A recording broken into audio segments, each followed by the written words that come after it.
job. I love it when he gets a little fiery in the post-game pressers. I don't think that's an overreaction either. But what else you got? Rich, number 3. Yes. We love this guy, Man Campbell. Dan Campbell is on the hot seat. What the what? Year 6 coming up for Dan Campbell. You believe that? In Detroit, only 2-2 in the playoffs. I thought we would have had another NFC Championship game, maybe a Super Bowl run in them. I think it's kind of, and with the Bears coming on, and we don't know what Minnesota's going to look like. Okay. And obviously Green Bay is right there. All right. Big year for Dan Campbell. All right. I don't think that's an overreaction either. I mean, I don't know, dude. I mean, we'll see how the season plays out. We'll see how it plays out, but I would be surprised. I mean, the first 2 you've mentioned have already been rumored to have been, on a hot seat already this offseason, but both survived. Yeah, both survived. I could be wrong on all 5 of these guys. All right, what else you got? Just saying, hot seat. They saying Dan Campbell was on somebody's hot seat. He was third on somebody's hot seat to be fired. Talking about he 2-2 in the playoffs, and my thing is this. I mean, we ain't had a playoff win since what, 92? 91? How is he on the hot seat? He got 2 of them. So it says analyst ludicrously claims, I ain't never heard ludicrously, my bad. I know what it be though. The root word claims Dan Campbell is on the hot seat in 2026. I ain't never heard it used like that. Rich Eisen, co-host, believes Detroit Lions Coach Dan Campbell's on the hot seat. Here's why he's wrong. This is a Monday episode of Rich Eisen Show. I might clip it in there. And it was the middle of the segment called Overreaction Monday. Well, it's Overreaction. So, of course, the purpose of the segment is the purpose to come out with their opinions that are unpopular but believable. My thing is this. Most of Talk Sports Radio, and this is basically Talk Sports Radio on TV. That's what First Take and Undisputed was.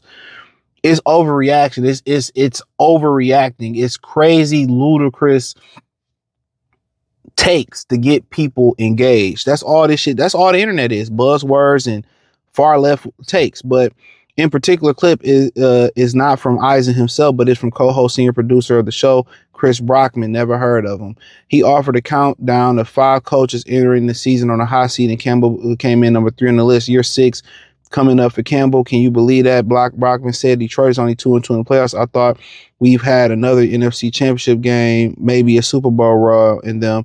I think it's kind of with the Bears coming on. We don't know what Minnesota is going to look like. Obviously, Green Bay is right there.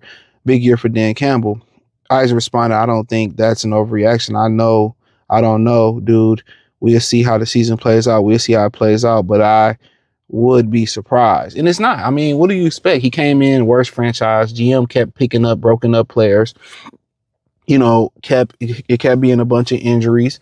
It was some stuff that he couldn't control. Year 1, they hitched their wagon to Amon-Ra St. Brown, being a better receiver, developing as a receiver. Tyrell Williams went down in the first drive or 2 drives. They didn't have no receivers. They traded for Trinity Benson before that game. He got injured. Year 2, same thing. They should have made the playoffs year 2. They started like 1-7. Remember, they had that game in Minnesota where everybody got injured, and Minnesota came back, and the dude from Detroit caught the touchdown and came back in Minnesota. Everybody went down that game. What was a kid named DJ Shark went down that game, or it was he had a drop, or a bunch of people went down that game. And people were saying, well, we should fire Dan Campbell after. I said, who the fuck you gonna get then? He righted the ship, and then, they had that close loss in Buffalo on Thanksgiving where they badly missed the fucking kick that really could have turned the game. Then they got ran through by Carolina and they missed the playoffs by 1 game. Year 3, they had a magical run. They finally was semi-healthy. Enrique, I think, was healthy that year. I could be wrong on that. Yeah, he was healthy, kind of semi-healthy that year. They made a run, made an NFC Championship game, and ultimately, it just didn't go their way. I mean, it was bad luck. Like was going to the Super Bowl, it didn't matter. Year 4, they once again injuries came into play again. Year 4. They had a record 20-some people on the IR list just on defense alone. Even though they was 15-2 or whatever, still didn't get coach of the year. Injuries. Last year it was injuries. Frank Ragnar retired, Decker being beat up, Enrique being beat up, Josh McHale never took the field. injuries is what's killing them. And now you see them making the adjustments to how they gonna practice. No more joint practices, no more rookie mini camps. They still took chances on injured players with DJ Wanham and the linebacker from Houston. But, for the most part, they took a defensive end. They took a lineman. They fixed the line. They added a center. Most of these guys, they coming in, they putting a premium on durability. And then for the most part, you hope that the atrocious draft of a couple years ago with Terrion Arnold, you hope that come a little bit better. But the glass half full looking at that is you ain't got to pay none of them motherfuckers. So with you having a bad draft with Terrion, Ennis Rackstar, Mahogany, because he been injured, but he a good player. Vaki, Manu, Giovanni Manu, you ain't got to pay none of them. You ain't got to pay none of them.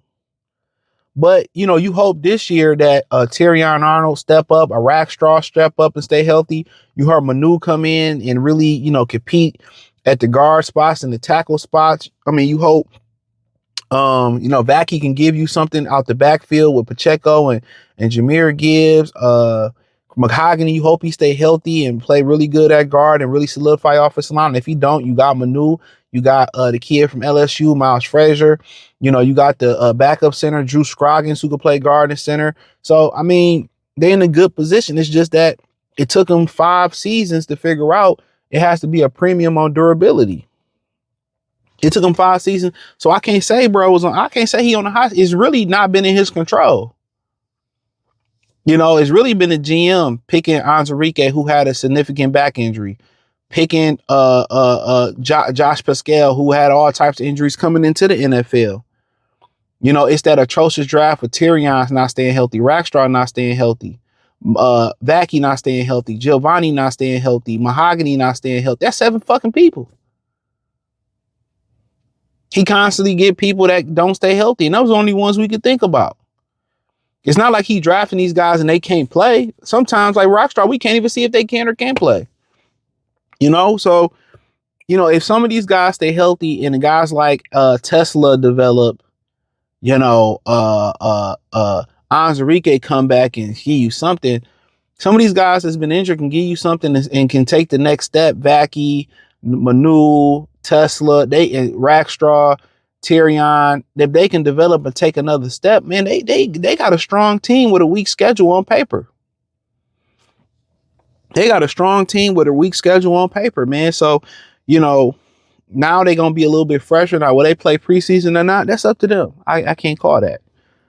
But they got a good chance, man, going into this season, man, in my opinion. Their team look good. If they can stay healthy, avoid those major injuries in camp, and find that fine line between working and not overworking. We'll see what happens. But yeah, it's a wild world. It's a wild world we living in. It's wild to believe that, but I don't. No, he not on the hot seat. I think a lot of the things he could have been better at, game management, clock management, or the same thing.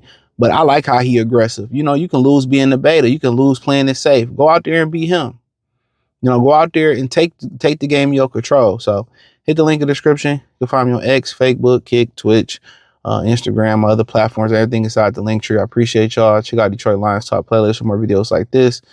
And let me know what you girls and guys think in the comment section. Peace.